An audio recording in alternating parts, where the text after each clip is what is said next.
तो देखिए, good morning students. आज हम करेंगे एक्सरसाइज 4.2 क्वेश्चन नंबर 6। ये इस एक्सरसाइज का बेटा लास्ट क्वेश्चन है, ये 6 जो है।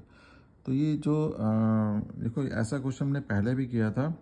इसका जो सेकंड क्वेश्चन था, सेकंड क्वेश्चन का सेकंड पार्ट, वो भी ऐसे ही था।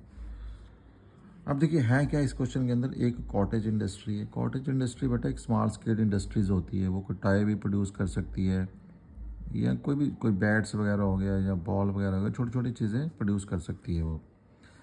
तो कॉटेज इंडस्ट्री क्या है, ये प्रोड्यूस कर रही है certain number of pottery articles. Pottery जो मिट्टी के बर्तन होते हैं ना बेटा, उसको बोलते हैं pottery articles in a day.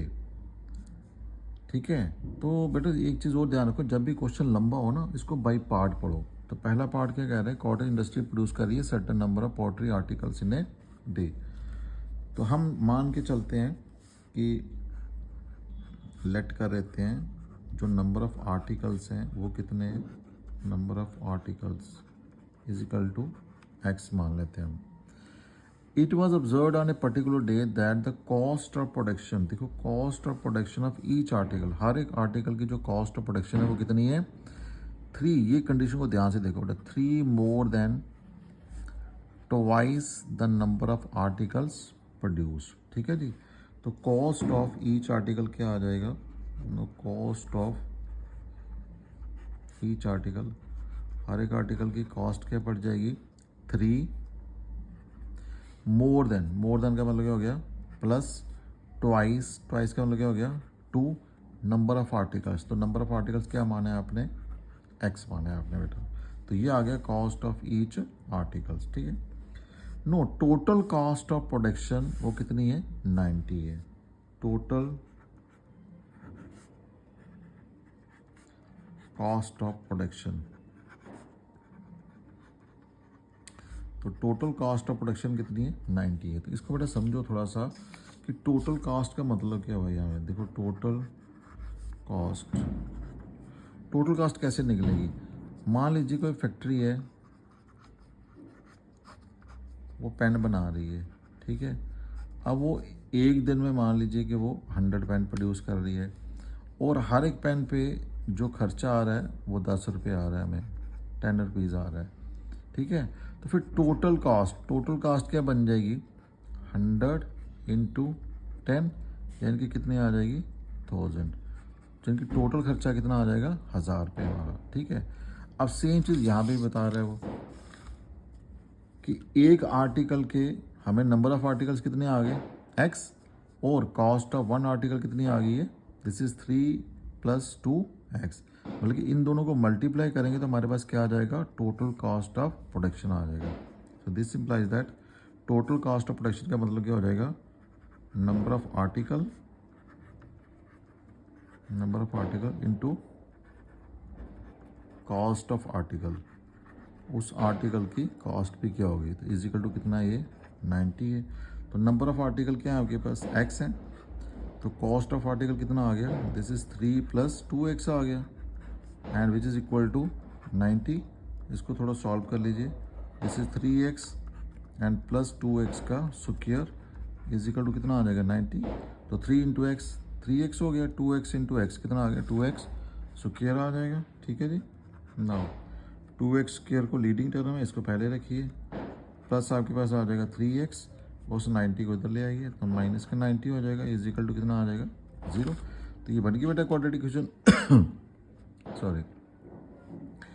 अब आपने बनाने हैं फैक्टर, तो फैक्टर किसके बनाओगे, एक्स स्क्वायर का कोफिशिएंट क्या है, 2, तो 2 इंटू 90, तो 2 इंटू 90 कितना आ गया, 2 इंटू 90 हमारे पास कितना हो गया, 180। नो 180 के बनाइए फैक्टर आप, तो 180 देखो 2 से डिवाइड हो जाएगा तो कितना बनेगा, 90। ये फिर 2 से डिवाइड होएगा तो कितना आएगा, 45। नो 3 से डिवाइड करोगे तो कितना आ जाएगा, 15। अब मुझे ऐसे दो नंबर चाहिए कि अगर मैं उनको मल्टीप्लाई करूं तो मेरे पास कितना आना चाहिए, 180। ठीक है। लेकिन अगर मैं उन दो नंबरों को ऐड करूं तो मेरे पास कितना आना चाहिए, 3 आना चाहिए। अब देखो यहाँ पे 2 to the 4 एंड 4 सीधा कितना हो गया, 12 एंड 15। तो 15 में से 12 जाएंगे तो 3 आ जाएगा, और 15 और 12 को मल्टीप्लाई करेंगे तो 90 आ जाएगा। इट मीन्स कि जो दो नंबर मुझे चाहिए थे वो मिल गए। तो ये आ गया 2x स्क्वायर प्लस इस 3 की जगह मैं क्या लिखूँगा, 15 माइनस 12, 15 माइनस 12, और बाहर क्या है, x minus 90 is equal to 0. No this implies 2x square, x से अंदर मल्टीप्लाई करो, this is 15x minus 12x minus 90 is equal to कितना आ गया, 0 आ गया. And this is 2x square, ठीक है, प्लस कितना आ गया, 15x माइनस 12x माइनस 90, ठीक है जी. सो 90 को आप देखिए कैसे ले सकते हो, 19 को आप, दिस इज 15 इंटू,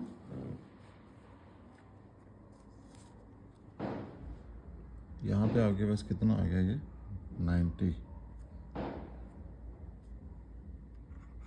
चलिए 90 रहने दीजिए.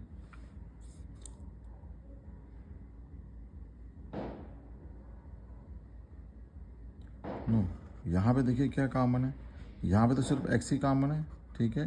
तो यहाँ पे क्या बचेगा, this is 2x and plus आ जाएगा 15, नो माइनस 12 और 90 में, देखिए 12 और 90 में क्या कॉमन आ जाएगा, 12 और 90 में आपके पास देखिए 6 कॉमन आ जाएगा, ठीक है. तो 6 ले लीजिए बाहर, तो अंदर क्या बचेगा 2x, क्योंकि 2 इंटू 6 कितना होता है 12, एंड प्लस आ जाएगा यहाँ पे 15, क्योंकि 15 6 का कितना होता है 90. और फाइनली देखिए क्या बचा हमारे पास, 2x प्लस 15, ये कॉमन है. और यहाँ पे x minus 6 is equal to कितना आ जाएगा, 0 आ जाएगा. इट मीन्स कि जो दो नंबर थे, एक तो आ गया मेरे, this implies either 2x plus 15 is equal to 0 आ जाएगा, या x minus 6 is equal to 0. And this implies that 2x is equal to minus 15 और x इज इक्वल टू 6, और यहाँ पे x कितना आ जाएगा, माइनस 15.2 और x इज इक्वल टू 6, ठीक है जी. अब देखो x है क्या आपके पास, x है नंबर ऑफ आर्टिकल, और नंबर ऑफ कोई चीज़ें माइनस में थोड़ा होती हैं, ठीक है, ये डेसिबल में नहीं होंगी, तो इसलिए इस नंबर को हम क्या करेंगे, रिजेक्ट कर देंगे. No reject x is equal to minus 15/2 as number of जो आर्टिकल्स हैं, number of articles can not be negative. Therefore finally हमारे पास x कितना आ गया, 6. इट मीन्स कि जो नंबर ऑफ आर्टिकल्स थे वो कितने हैं, 6 हैं. तो नंबर ऑफ आर्टिकल्स हमारे पास कितने आ गए, 6 आ गए, ठीक है जी. तो यही आपने निकालना था कि find the number of articles produce. अच्छा, एक और चीज़ निकालनी है यहाँ पे, कॉस्ट ऑफ ईच आर्टिकल्स. दो चीज़ें निकालनी है इस क्वेश्चन के अंदर. तो now cost of each article, cost of each article, हर एक आर्टिकल की कॉस्ट भी कितनी होगी. तो कॉस्ट आपको पता ही है 3 + 2x है, तो दिस इज 3 + 2x आपके पास कितना आ गया, 6. सो दिस इज 3 + 6 2 था कितना हो गया, 12. तो ये आ जाएगा ₹15. तो हर एक आर्टिकल की जो कॉस्ट है वो कितनी बढ़ जाएगी, 15. So this is all about your question number 6 बेटा. Hope you like it. Thank you.